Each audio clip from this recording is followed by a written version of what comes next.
it's quite known that Israel was Pfizer's laboratory. Pfizer's request to the FDA to approve the booster was to a great deal based on the Israeli data. But what the world did not know was that actually for the entire year in which almost the whole population was vaccinated, 2 or even 3 doses, Israel actually did not have any functional monitoring system. The monitoring was really dysfunctional.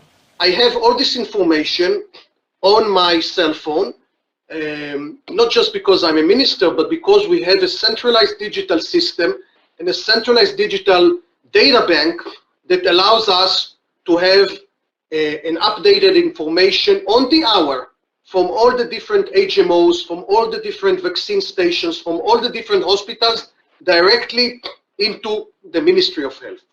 This is just one example.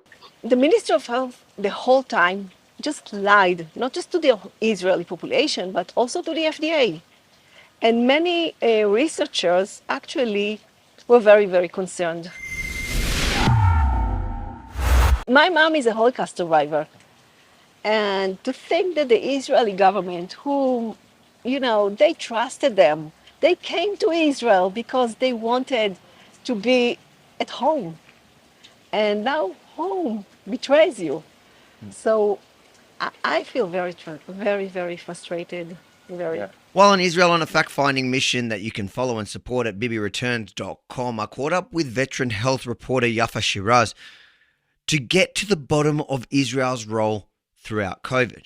I'm a health and risk communication researcher, and I'm also a health journalist. I've been doing it for 20 years now. I've been working in Yediot Achronot, which is one of Israel's biggest newspapers, until COVID came. And then I was fired.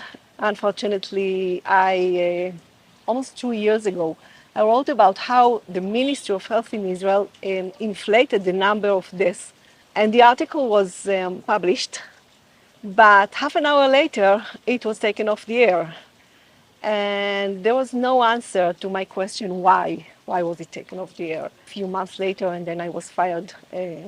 Of course, they didn't say that it was because of that, but something between the lines, yes, they said that they are just firing right now, and that they want to lighten up their contents, and that the truth is too dark. Yeah, the truth is too heavy, too dark. Yeah. Since being sacked for reporting the truth, the brave Israeli journalist devoted her time to exposing what was really happening while her colleagues were asleep at the wheel. And the Israeli government, well, while they were lying to their people, and even worse, in my opinion, to the FDA, affecting the entire world, even us here in Australia. The head of the Israeli Health Services, Dr. Sharon Elroi-Price, sat in the FDA meeting in which the FDA decided to approve the booster, and she claimed that Israel is monitoring its side effects.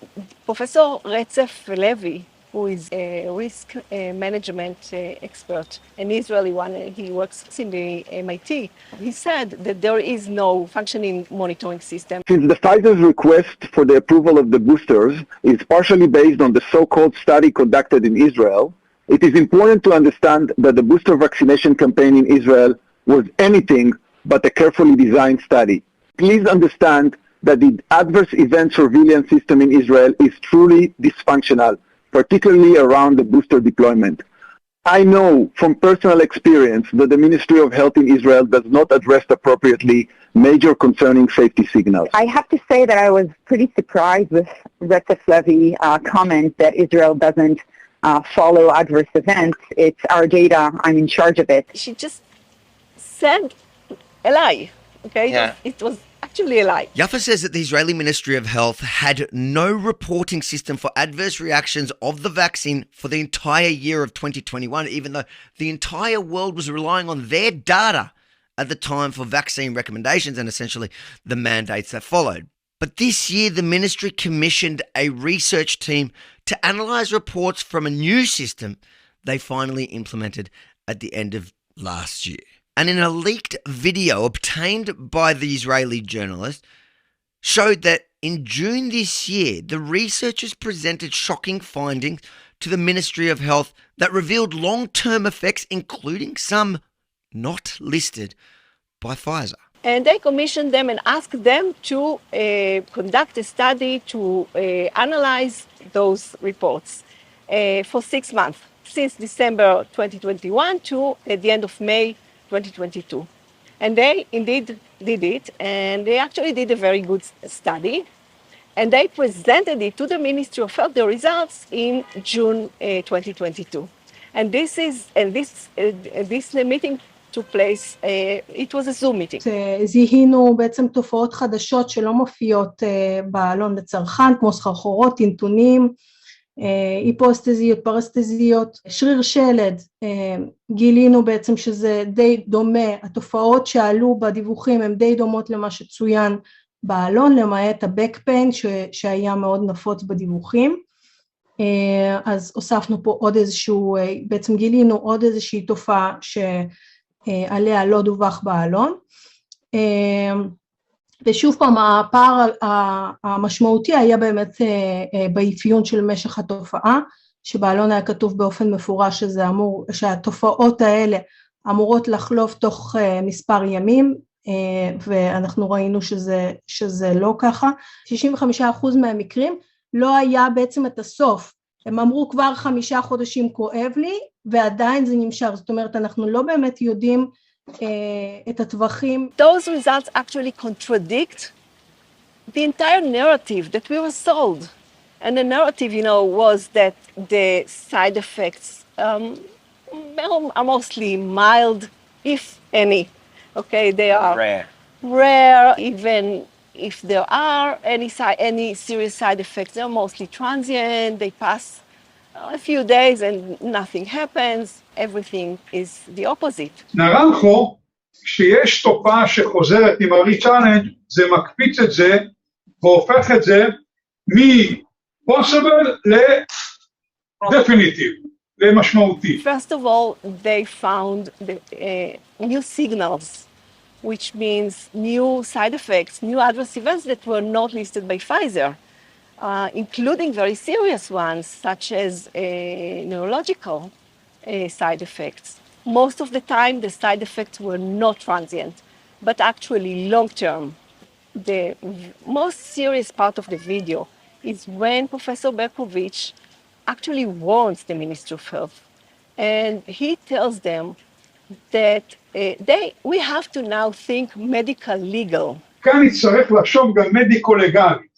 למה מדיקו-לגלית? כי לא מעט תופעות שהיו, אמרנו, אוקיי, זה קיים, יש דיווח, אבל בכל תתחסנו. זאת אומרת, צריך לחשוב איך כותבים את זה ואיך מציגים את זה בצורה נכונה, ולא שיהיו אחרי זה תביעות משפטיות, רגע, אתם אמרתם שהכל יחלוף ואפשר להתחסן. והנה עכשיו תראו מה קרה לי. Without such a brave and real journalist like Yaffa, the world would have never found out, as Israel's Ministry of Health only published a manipulated report after the fact, leaving out most of the horrific findings. The worst thing, I think, is that they stopped the study. They ended the study. They ended the study, yeah. If you think the world needs to hear what Yaffa found, then make sure to share this report far and wide, because the mainstream media, well, they're not touching it with a 10-foot pole. And if you want to watch more from the ground in Israel following the return of Benjamin Netanyahu, head over to bibireturns.com. There's also plenty more to come. And if you like what you see, please consider supporting my mission by chucking in a few bucks to cover the costs. Can't do this without you. bibireturns.com. Check out the reports and support my work.